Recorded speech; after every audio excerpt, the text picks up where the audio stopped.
की कहानी की ओर। दोस्तों, मुझे अर्जेंट बेस पर बाहर जाना था, मगर ट्रेन की टिकट नहीं हो पा रहे थे। और जब दलाल से बात की तो 750 की टिकट 3000 रुपए की बता रहा था। आखिरकार बहुत मशक्कत करने के बाद एक दलाल मिला जिसने 1300 रुपए में मुझे स्पेशल ट्रेन की टिकट बनाकर दे दी। मेरी ट्रेन रात के 1:15 बजे की थी और स्टेशन भी हमारे यहाँ से काफ़ी दूर था। तो मैं शाम को ही घर से स्टेशन के लिए निकल गया और यहीं कोई 7 से 7:30 बजे के बीच रेलवे स्टेशन पहुंचा। जैसा कि मेरे पास अभी कुछ ज़्यादा ही समय था तो मैं काफ़ी देर तक स्टेशन के बाहर वाले बाजार में ही घूमता रहा। फिर तकरीबन 10 बजे तक वहीं के होटल में खा पी कर वापस स्टेशन पर आकर आराम से बैठ गया और ट्रेन का वेट करने लगा। स्टेशन पर ट्रेन का वेट करते वक्त काफ़ी ट्रेन वहां से गुजरी और आने वाली सभी ट्रेन के अनाउंसमेंट भी हो रहे थे, मगर मेरी ट्रेन की एक बार अभी तक कोई अनाउंसमेंट नहीं हुई थी। हालांकि अभी भी ट्रेन को आने में काफ़ी वक्त था, मगर मैंने सोचा क्यों न पूछकर प्लेटफॉर्म का पता कर लिया जाए। लिहाजा मैं इंक्वायरी विंडो पर पहुंचा और अपने ट्रेन का नाम बताते हुए बोला, सर ये ट्रेन कौन से प्लेटफॉर्म पर आएगी? इस पर वो बोला, सॉरी इस नंबर और नाम की कोई ट्रेन नहीं है। ये सुनकर तो मेरा माथा एकदम से गर्म हो गया था। इससे पहले मैं उससे कुछ कहता कि वो आदमी विंडो से उठकर कहीं और चला गया। फिर मैंने तुरंत ही दलाल को फ़ोन किया जिसने मेरी टिकट बनाई थी। जब उससे बात हुई तो वो बोला, अरे भाई साहब, आपको किसी ने गलत जानकारी दे दी है। पिछले 5 सालों से इसी काम में हूँ। पैसा लेकर धोखा देने वाला हमारा काम नहीं है। आप वेट करो, ट्रेन वहीं आएगी, वो भी प्लेटफॉर्म नंबर 3 पर। जिस तरह से वो आदमी मुझे आश्वासन दे रहा था उससे तो यही लग रहा था कि वो सही बोल रहा है। लिहाजा मैं प्लेटफॉर्म नंबर 3 पर जाकर बैठ गया और ट्रेन के आने का वेट करने लगा। 10 से 11 बजे, 11 से 12 और फिर 1 और फिर कुछ ही मिनट बाकी थे 1:15 बजने में। मगर हैरान की बात तो ये थी अभी भी रेलवे स्टेशन पर मेरी ट्रेन को लेकर किसी तरह की अनाउंसमेंट नहीं हुई थी, जिससे मेरी थोड़ी टेंशन बढ़ गई थी। बीतते वक्त के साथ मेरी चिंता बढ़े ही जा रही थी कि तभी एक आदमी मेरे पास आकर बैठा। कुछ देर उस आदमी को घूरने के बाद मैंने पूछा, भाई साहब आप किस ट्रेन का वेट कर रहे हैं? इस पर उस आदमी ने पहले तो मेरी ओर देखा, फिर जब उसने ट्रेन का नाम लिया तो मेरी सारी टेंशन अचानक ही खत्म हो गई। मैंने तुरंत ही कहा, मैं भी उसी ट्रेन में जा रहा हूँ। फिर बातों बातों में पता चला कि उन्हें भी टिकट नहीं मिल रहा था और जिस दलाल ने उन्हें टिकट बना कर दी है वो वही दलाल है जिसने मेरी टिकट बनाई थी। ये जानकर मेरी चिंता फिर से लौट आई। मगर ठीक 1:15 बजे मेरी ट्रेन आ गई और हम दोनों ट्रेन में चढ़े, मगर अलग अलग बोगी में। वो स्पेशल ट्रेन सच में स्पेशल ही थी। वो अंदर से बिल्कुल चमकती हुई, यानी बहुत ही अच्छी कंडीशन में थी। साथ ही बहुत ही कम लोग थे उसमें। रात का वक्त होने के कारण बोगी में गहरी खामोशी थी। सभी लोग सो रहे थे। तो मैं भी बिना ज़्यादा आवाज़ किए अपनी सीट पर पहुंचा और अपना सामान रखकर वॉशरूम गया। जब मैं वॉशरूम से बाहर निकला तो अपनी सीट पर जाते वक्त मेरा ध्यान बाहर की ओर गया। ट्रेन अभी भी रुकी हुई थी, मगर बाहर का नज़ारा अब बदल गया था। मैंने ट्रेन के गेट पर आकर जब बाहर की ओर देखा तो मैंने पाया कि ट्रेन किसी दूसरे स्टेशन पर खड़ी है। मुझे ये देखकर बिल्कुल भी विश्वास नहीं हुआ, तो मैं ट्रेन से नीचे उतरकर देखने गया। वो सच में कोई दूसरा छोटा सा सिंगल लाइन वाला स्टेशन था जहां अब ट्रेन रुकी हुई थी और कुछ लोग ट्रेन से नीचे उतरकर स्टेशन से बाहर जाते हुए भी नजर आ रहे थे। मैं यही सोच रहा था कि आखिर बिना चले ये ट्रेन यहाँ कैसे पहुंची। तभी ट्रेन ने चलने का हॉर्न दिया तो मैं वापस ट्रेन में जाकर जल्दी से बैठ गया। मैं अपनी सीट पर बैठकर यही सोच रहा था कि आखिर ये हो क्या रहा है। फिर कुछ सोचने के बाद मैंने अपना मोबाइल निकाला और मैंने अपनी ट्रेन के लाइव लोकेशन देखने की कोशिश की, मगर मैं जब भी ट्रेन का नाम फीड करता तो रिजल्ट में नोट फाउंड करके आ रहा था, जिससे मुझे अब डर लगने लगा। फिर मैंने जीपीएस में अपना लाइव लोकेशन देखने की कोशिश की, जिसे देखकर मैं तो और भी हैरान हो गया। फोन पर जीपीएस मेरा लोकेशन फाइंड नहीं कर पा रहा था और मुझे अब बेचैनी सी होने लगी थी। फिर मैंने ट्रेन में सफर कर रहे एक आदमी को जगाते हुए पूछा, भाई साहब, ये ट्रेन कहाँ जा रही है? पहले तो वो मुझे देखकर एकदम से चौंक गया, पता नहीं क्यों। फिर वो बड़े ही अजीब ढंग में हंसते हुए बोला, जल्दी ही जान जाओगे। और इतना बोलकर वो फिर से सो गया। अब मेरी हिम्मत नहीं हो पा रही थी कि मैं किसी दूसरी सवारी को जगा के सेम क्वेश्चन करूं। ट्रेन अभी भी वैसे ही रुकी हुई थी। फिर मैं थोड़ा हिम्मत करते हुए अपनी सीट से उठा और उस आदमी को खोजने के लिए ट्रेन की दूसरी बोगी की ओर बढ़ा जो मेरे साथ चढ़ा था, इस उम्मीद में शायद कोई मदद मिल जाए। जब मैं अपनी बोगी से दूसरी बोगी में दाखिल हुआ तो मैंने फिर से नोटिस किया कि जगह एक बार फिर से बदल गई है।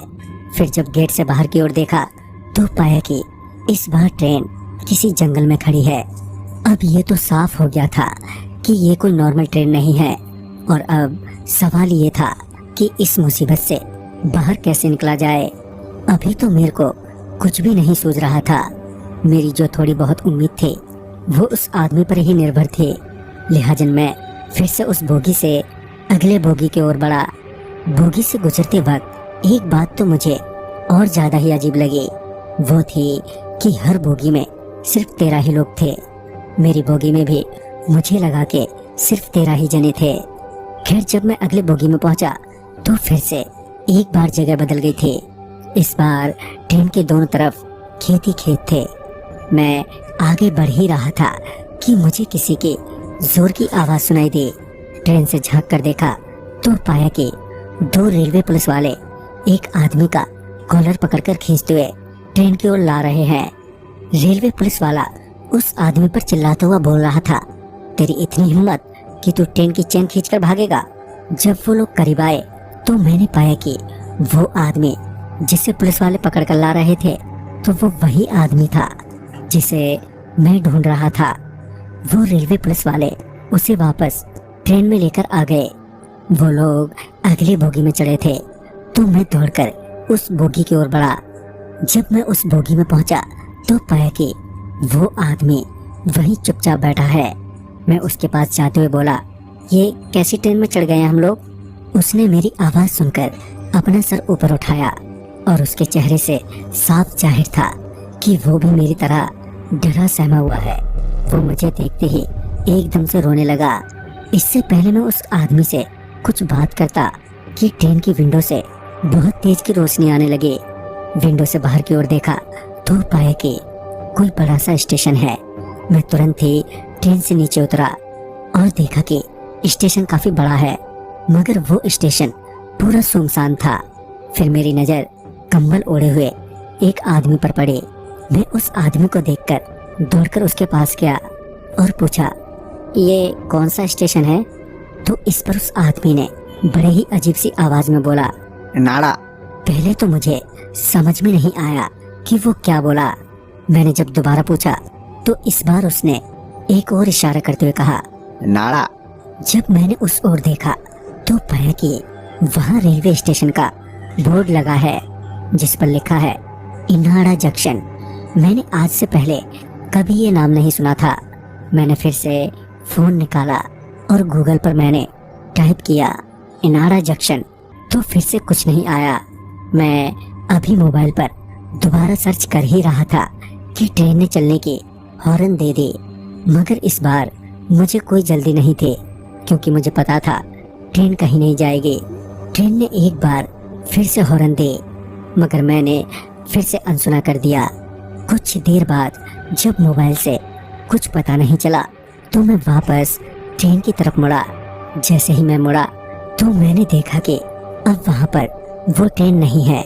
मैं स्टेशन पर हर जगह घूमा मगर पूरा स्टेशन ही खाली पड़ा था। वहाँ कोई भी नहीं था। मैं स्टेशन के मेन एंट्रेंस पर खड़ा अपनी किस्मत को कोसी रहा था कि मुझे एक आवाज आई। मैंने तुरंत ही रेलवे स्टेशन से बाहर जाकर देखा तो पाया कि एक बस आकर लगी है।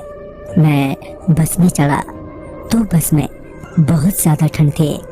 मैं एक सीट पर बैठते हुए कंडक्टर को आवाज देते हुए अपने पास बुलाया और पूछा, भैया ये बस कहाँ जाएगी और ये कौन सी जगह है? इस पर बस का कंडक्टर उसी सवारी की तरह अजीब ढंग से मुस्कुराते हुए बोला, कुछ देर में खुद जान जाओगे। ये बोलकर वो वापस अपनी सीट पर जाकर बैठ गया। जब मैंने कांपते हुए बस में एक नजर घुमाई तो पाया कि उसमें भी 13 ही सवारी हैं और सभी ने लाल चादर ओढ़ रखी है। मैं बस में बैठा यही सोच रहा था कि मैं किस मुसीबत में पड़ गया हूँ कि तभी मेरे फोन की रिंग बजी। जब फोन देखा तो फोन ऑफिस से आ रहा था। मैंने फोन उठाया। फोन पर मेरा मैनेजर था जो बोल रहा था, अरे भाई तरुण, 1 बजने को है, तुम अब तक आए नहीं?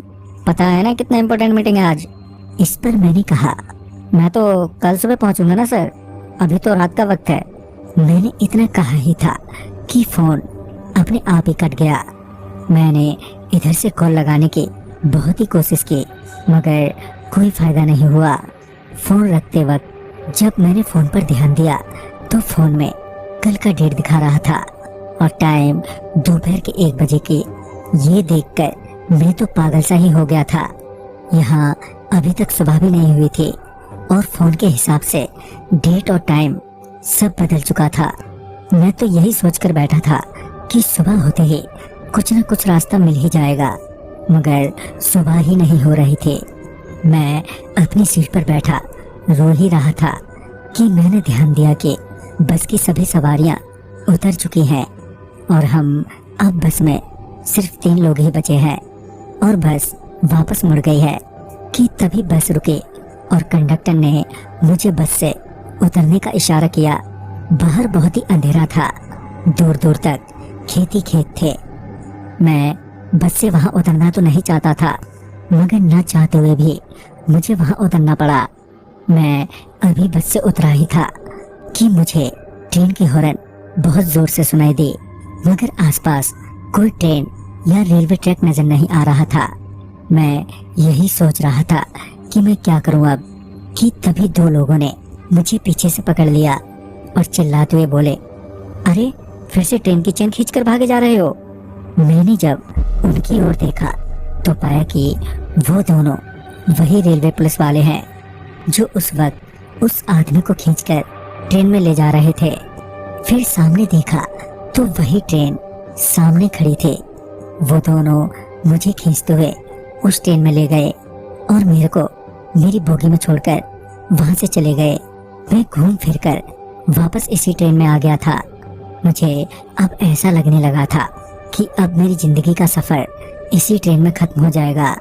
कुछ देर तक यूं ही बैठने के बाद मैंने सोचा कि उस आदमी से जाकर मिल लूं जो मेरे साथ चढ़ा था। लेकिन जब मैं उस बोगी में पहुंचा तो उस बोगी में अब कोई भी नहीं था। पूरी बोगी खाली ही थी। मैं ये देखकर हैरान हो गया और मैंने अपनी तसल्ली के लिए ट्रेन के कुछ अगले डिब्बों में जाकर भी देखा तो पाया कि उन डिब्बों में भी 13 सवारी या फिर पूरी बोगी खाली ही है। मतलब कि एक बोगी की सारी सवारियां किसी एक ही जगह उतरती हैं, जैसे इनाड़ा जंक्शन पर उतरे थे। मतलब कि मेरी बोगी के यात्री भी किसी स्टेशन पर उतरेंगे, वो भी 13 के 13 लोग। मैं वापस अपनी बोगी में आकर उस स्टेशन का वेट करने लगा जहां हम सारे उतरने वाले थे, मगर अभी भी रात ही थी, जबकि काफी लंबा समय अब बीत चुका था। मुझे ट्रेन में चढ़े मैं थका हारा अपनी सीट पर लेटे सो गया। फिर किसी ने मुझे जगाते हुए कहा, अरे भाई कितना सोओगे, अपना स्टेशन आ गया है, चलो चलो अपना सामान उठाओ। मैंने खिड़की से झांका तो देखा कि ट्रेन किसी स्टेशन पर है और बाहर काफी भीड़ भाड़ भी थी। मैं अपना सामान लेकर ट्रेन से नीचे उतरा। जैसे ही मैं ट्रेन से नीचे उतरा तो मैंने देखा कि मैं आखिरकार सही जगह उतर गया हूँ। दरअसल ये वही स्टेशन था जहाँ मुझे उतरना था। मैं झटपट अपना सामान लिए स्टेशन से बाहर जाने लगा कि तभी उन 12 सवारियों में से एक ने कहा, कहाँ जा रहे हो? हमें इधर जाना है। अब मुझे उनकी जरा सी भी बात नहीं सुननी थी। मैं बिना कुछ बोले ही स्टेशन से बाहर आया। स्टेशन के बाहर कोई हलचल नहीं थी। ऐसा लग रहा था कि ये कोई दूसरी दुनिया है। जब मैं स्टेशन से निकलकर कुछ दूर आया तो मुझे एक ऑटो वाला दिखाई दिया। मैंने ऑटो वाले को अपना एड्रेस बताते हुए कहा, कितना लोगे भैया? इस पर वो बोला, जितना हो उतना दे देना। मुझे भी काफी जल्दी थी तो मैं ज्यादा बिना सोचे ही ऑटो में बैठ गया। मेरा फोन अब तक डेड हो गया था, मगर सुकून इस बात का था कि अब मैं घर पहुंच जाऊंगा। मुझे नींद भी आने लगी थी। पता नहीं मैं पिछले कितने घंटों से ऐसे ही जागता रहा। मेरी जल्दी ही ऑटो में आंख लग गई और जब मेरी आंख खुली तो मैं किसी बस में उन बाकी के 12 सवारियों के साथ था। ये देखकर मैं अपने आपे से बाहर हो गया था और चिल्लाते हुए बोला, कौन हो तुम लोग हैं? मुझे कहाँ ले जा रहे हो? मगर मेरे लाख चीखने चिल्लाने के बावजूद भी बस में बैठे वो 12 सवारियां या फिर बस का ड्राइवर और कंडक्टर कुछ नहीं बोला और अंत में थक हार कर मैं वहीं बैठ गया और मायूस होकर रोने लगा। मुझे रोता देख उन 12 सवारियों में से एक ने कहा, वैसे तो इनसे बचना आसान नहीं है, मगर तुम एक कोशिश कर सकते हो। थोड़ी देर में ये बस एक सुरंग से गुजरेगी जिसमें बहुत तेज रोशनी होगी। तुम किसी तरह बस से उतर जाना और बिना पीछे पलटे ही भागते ही रहना जब तक कि तुम्हें आसमान में सूरज न दिख जाए। सूरज के दिखते ही तुम इनसे आजाद हो जाओगे, मगर हमेशा के लिए नहीं। ये लोग तुम्हें फिर से ऐसे ही फंसाने की कोशिश करेंगे और अगर तुम दूसरी बार फंस गए तो तुम्हारा बहुत ही बुरा हाल करेंगे, जैसा मेरा किया है। इस पर मैंने उससे पूछा, क्या किया तुम्हारे साथ? तो उसने अपना लाल कंबल हटाया तो मैं उसे देखकर अपनी सीट से नीचे गिर पड़ा। दरअसल उसके शरीर का आधे से ज्यादा मांस गायब था। उसके चेहरे और शरीर की बहुत सारी हड्डियां साफ साफ नजर आ रही थी। मैंने किसी तरह अपने आप को संभाला और उस रोशनी वाली सुरंग का वेट करने लगा। अचानक ही पूरी बस में आंख चौंधिया देने वाली रोशनी छा गई। मैं तुरंत ही बस से नीचे उतरकर तेजी से भागने लगा। भागते भागते जब रोशनी कम हुई और आसमान में सूरज दिखने लगा तो मैं थोड़ा धीमा हुआ और तभी मुझे सूरज दिखाई पड़ा और सूरज के दिखते ही मुझे बहुत राहत मिली और मैंने राहत की सांस ली। थोड़ी देर वहीं बैठने के बाद मैं वहां से अपने घर पहुंचा। मुझे पता नहीं ये क्या था और मैं किस मुसीबत में पड़ गया था और ना ही मैं कभी जानना भी चाहूंगा। बस डर इस बात का है कि उस सवारी के अनुसार वो लोग फिर से मुझे अपने जाल में फंसाने की कोशिश करेंगे, मगर कब, कहां और कैसे ये पता नहीं। पर मैं अब काफी सतर्क रहता हूँ, मगर अभी तक तो सब ठीक ठाक है, पर आगे का पता नहीं कि कब क्या हो जाए। तो दोस्तों, इस कहानी में बस इतना ही। कहानी आपको पसंद आई हो तो लाइक शेयर करें और साथ ही हमें कमेंट बॉक्स में जरूर बताएं।